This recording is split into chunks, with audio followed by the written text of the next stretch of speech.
विशेष अतिथि,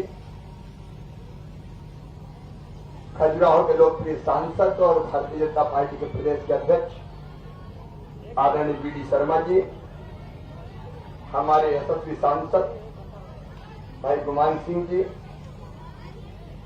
प्रोफेसर सुनील कुमार जी, कुलपति राजीव गांधी प्रौद्योगिकी विश्वविद्यालय, भाई भानु भूरिया जी, जिलाध्यक्ष भारतीय जनता पार्टी, हमारे प्राचार्य डॉक्टर उमेश बनोदा जी, मेरे साथ आए हुए सभी साथीगण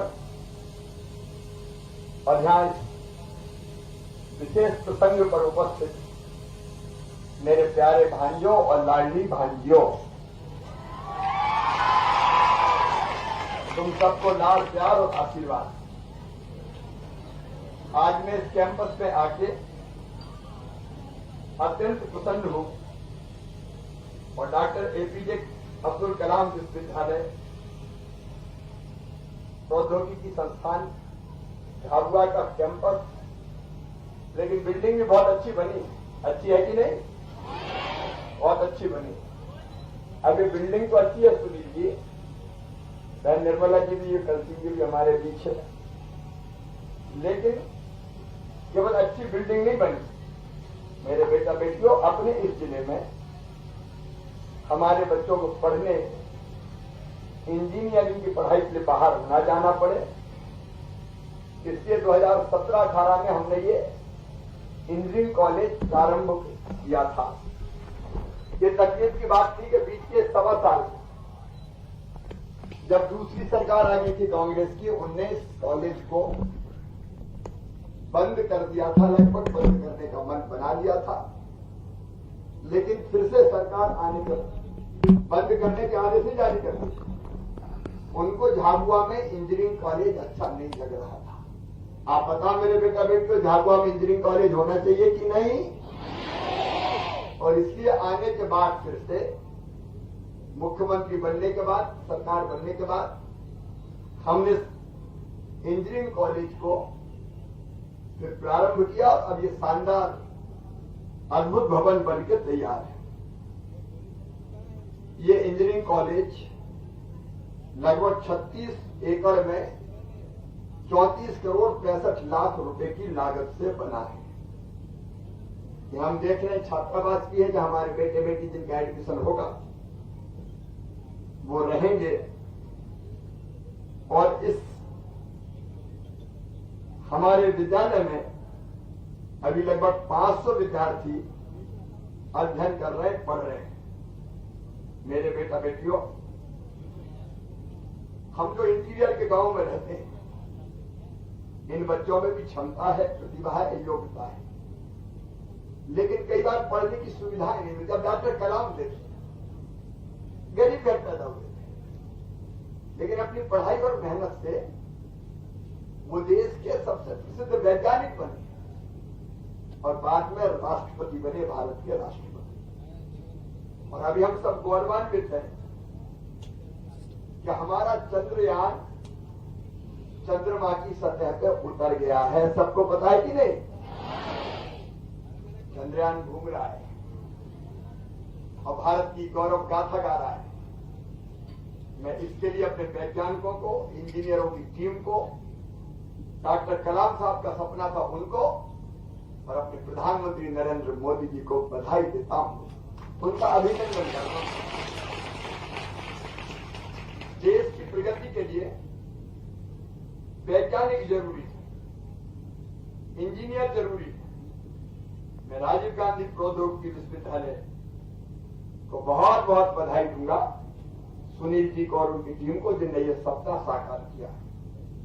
मेरे बेटा बेटियों, 4 ब्रांच यहां, mechanical, computer science, civil, electrical, और इसके साथ साथ टेक्नोलॉजी के साथ साथ बच्चे कम्युनिटी एंगेजमेंट, हैप्पीनेस और जीवन मूल्य जैसे विषय भी पढ़ेंगे। और केवल पढ़ाई नहीं, बच्चों को ट्रेनिंग भी और प्लेसमेंट सेल के माध्यम से उद्योगों के साथ कनेक्ट करके रोजगार भी दिया जाएगा।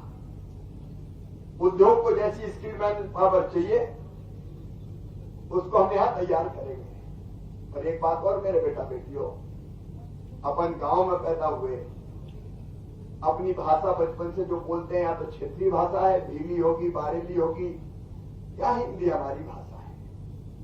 लेकिन कई बार जब मेडिकल इंजीनियरिंग की पढ़ाई अंग्रेजी में होती है तो गांव में रहने वाले बच्चे अंग्रेजी का उतना ज्ञान न होने के कारण पीछे रह जाते हैं।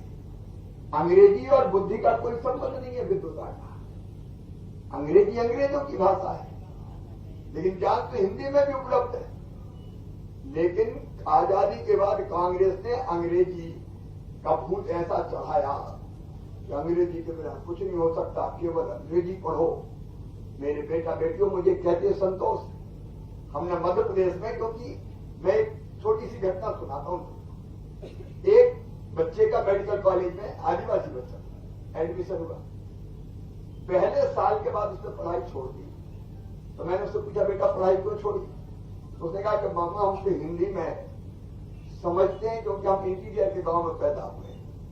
या अंग्रेजी की पढ़ाई उतनी समझ में नहीं आती तो मन नहीं लगा मेरा।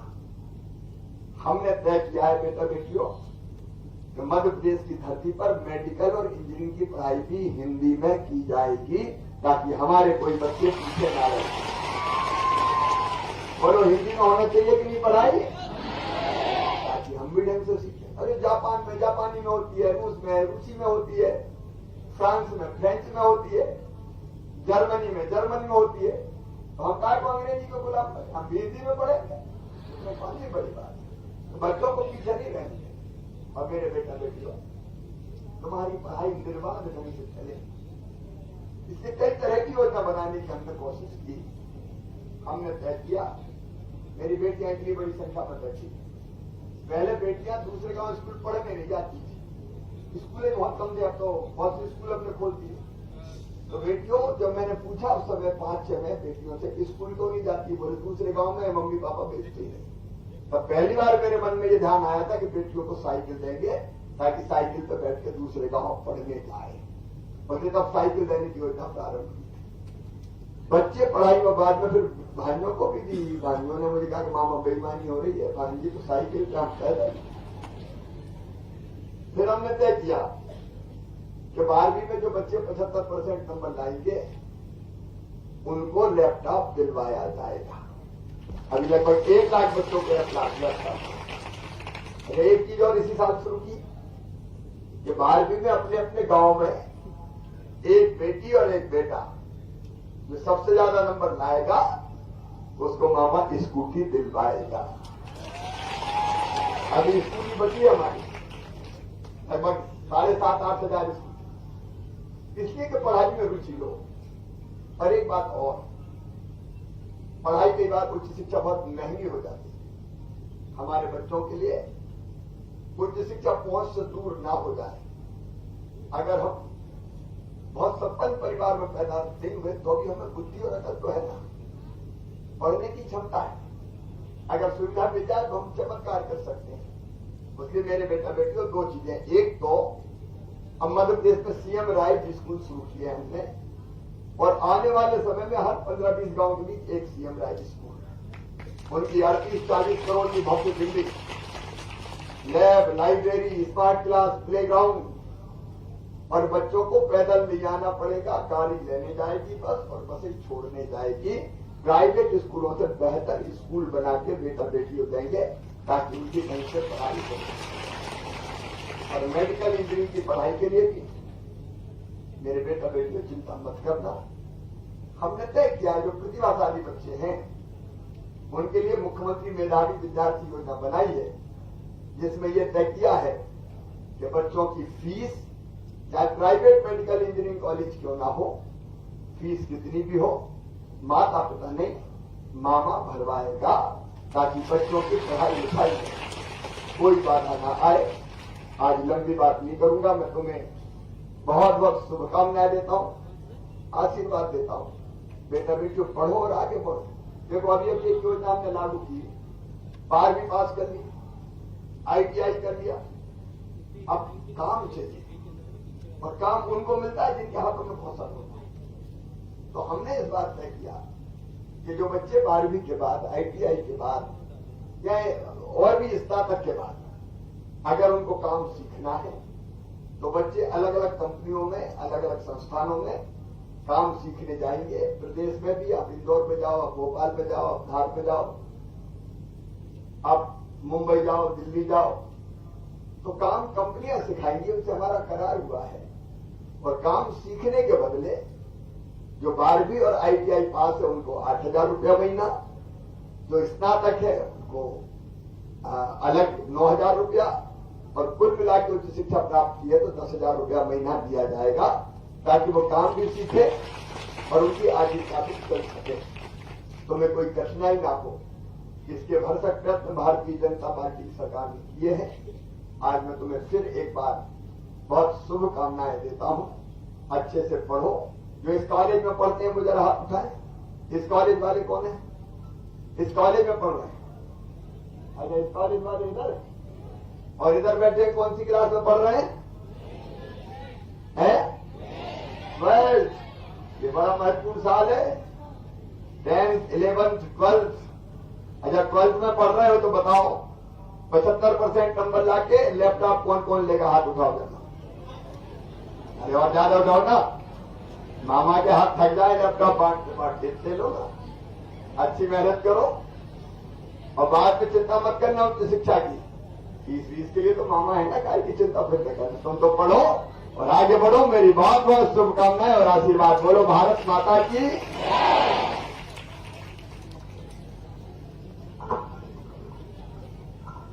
बहुत बहुत धन्यवाद माननीय मुख्यमंत्री जी।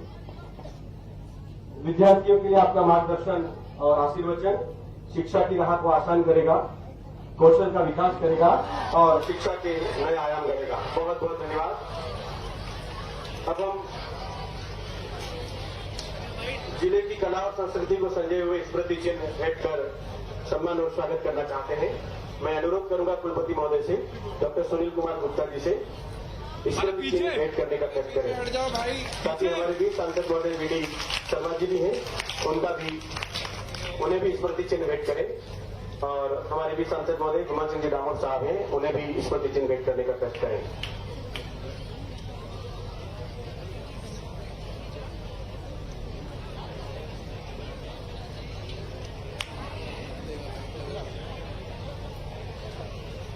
मैं आभार प्रदर्शन के लिए